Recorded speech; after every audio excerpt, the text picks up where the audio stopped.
Eu quero, nesse momento, ministrar uma palavra de Deus ao seu coração.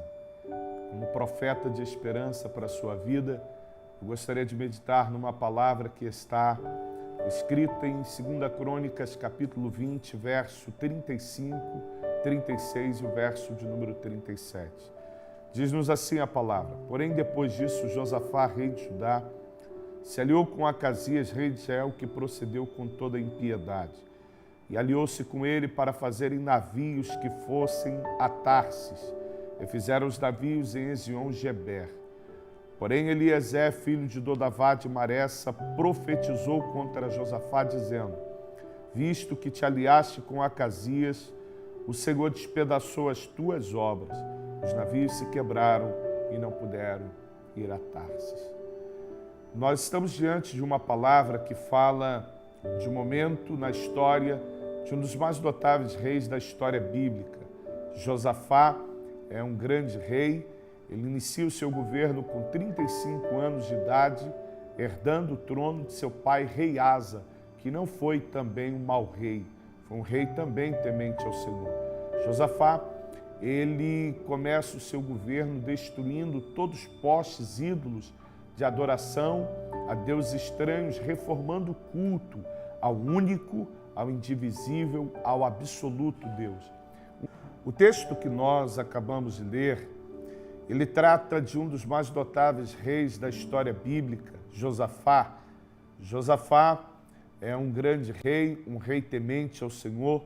Ele é considerado como reformador político, como reformador social e principalmente como reformador espiritual. Porque quando ele vai principiar o seu governo, ele vai destruir os postes ídolos de adoração a deuses estranhos, reformando o culto ao único, ao verdadeiro, ao indivisível Deus. Quando nós lembramos de Josafá, nós lembramos que ele é conhecido também como um reformador social e principalmente como um reformador espiritual. Josafá, ele vai começar o seu governo com 35 anos de idade, herdando o trono de seu pai, rei Asa, que também não foi um mau rei. Josafá, um dos momentos mais marcantes para a história deste rei, é quando 3 povos se aliaram, os da montanha de Seir, os filhos de Amon, os filhos de Moabe, e estavam decididos a destruir Josafá, a destruir Jerusalém. Só que naquele momento, Josafá, quando recebe a notícia de que 3 povos estavam se aliando e vindo ao seu encontro para destruí-lo, Josafá apregou o jejum, entra na casa do Senhor e ele faz uma oração. E a oração de Josafá é o seguinte: Senhor, Tu bem sabes que o meu braço é frágil demais contra essa multidão. E agora eu venho aqui me apresentar a Ti, porque eu lembro que um dia o Senhor falou que os Teus olhos estariam atentos a toda oração que se faz nesse lugar. Os Teus ouvidos abertos, os Seus ouvidos também atentos a todo clamor, a todo pedido de socorro. E aí o Senhor disse que o Senhor atenderia dos céus. E eu vim aqui dizer para o Senhor sabes que essa multidão é muito forte diante do meu braço, mas o que é essa multidão diante do teu braço, diante da tua força, ó Deus? Enquanto ele está orando, Deus toma o profeta e o profeta vem dizer: Josafá, descansa o teu coração. Essa peleja não é você que vai pelejar. Eu, Senhor, pelejarei por vós e vós calareis. No texto que nós lemos, Josafá está na reta final do seu governo. Ele está na expectativa de chegar do dia de partida. Josafá está próspero, Josafá está rico, Josafá ele está farto de ouro. Os povos vizinhos vêm entregar impostos a Josafá, porque reconhece que a mão do Senhor é com ele. E o que é que o texto vai dizer? É que Josafá vai fazer uma aliança com o rei de Israel, Acasias. Você sabe que Israel foi dividido em 12 tribos, 10 tribos, reino norte, 2 tribos, reino sul. Reino sul, quem está reinando é Josafá. Reino norte, quem está reinando é Acasias. Quem é Acasias? Acasias é filho de Acabe com Jezabel. E Josafá vai fazer uma aliança com o rei do reino norte, Acasias, filho de Acabe, dos piores reis para a história de Israel, e ele vai se aliançar com Acasias. e o objetivo é construírem navios para que esses navios fossem até Tarsis, na Espanha, buscar o ouro de Ofir.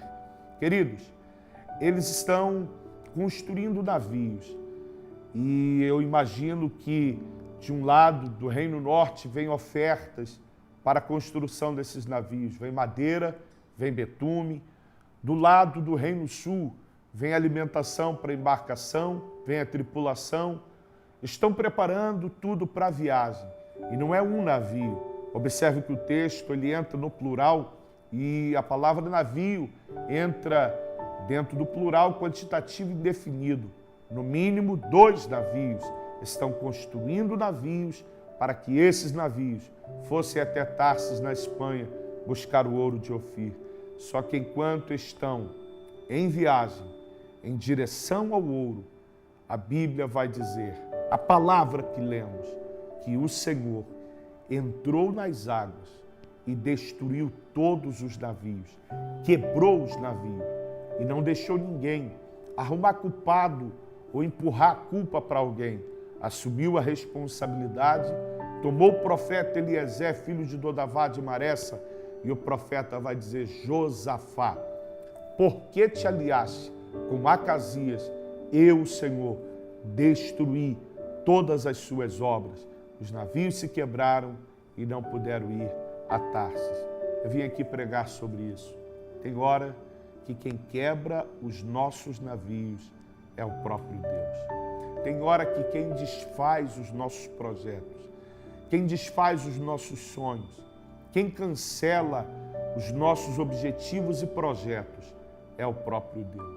Um projeto nessa dimensão, quando se perde, quando se quebra, há uma grande dor, é uma grande tragédia, é uma grande perda. Só que vamos entender por que Deus quebrou.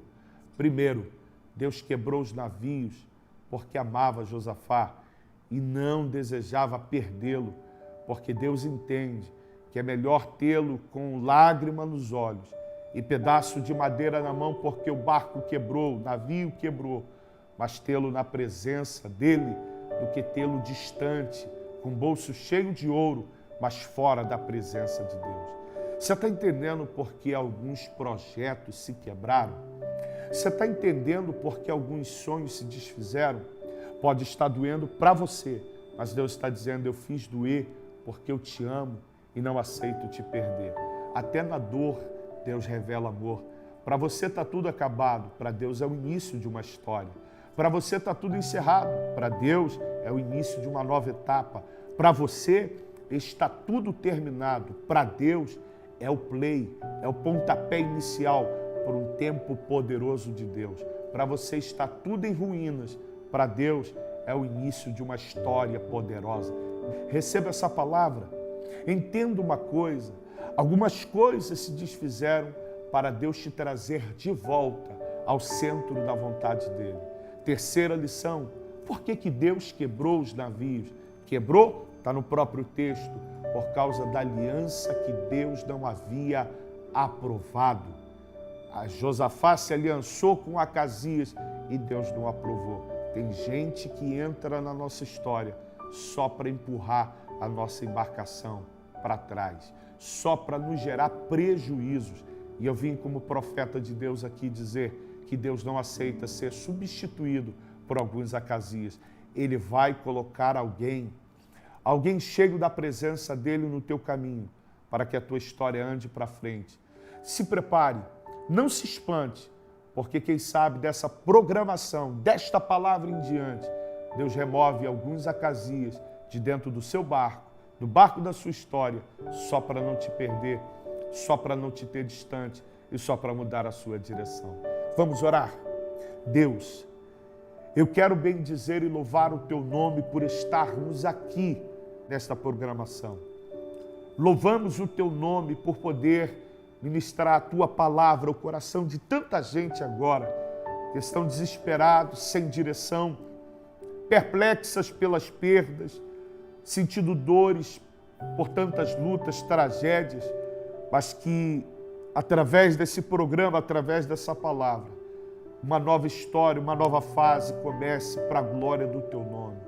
Nós abençoamos os nossos ouvintes. Nós abençoamos a todos aqueles que nos assistem agora. A cada família que está ligada nesse programa, nós abençoamos. Rogamos o teu favor e a tua bênção. Muda a história, levanta. Deus, se erga agora do teu trono para mudar a realidade dessa família, a realidade desse homem, a realidade desse ouvinte deste programa. Nós abençoamos a cada um desses. Rogamos o teu favor e a tua bênção sobre eles. No nome do Senhor Jesus. Amém e amém.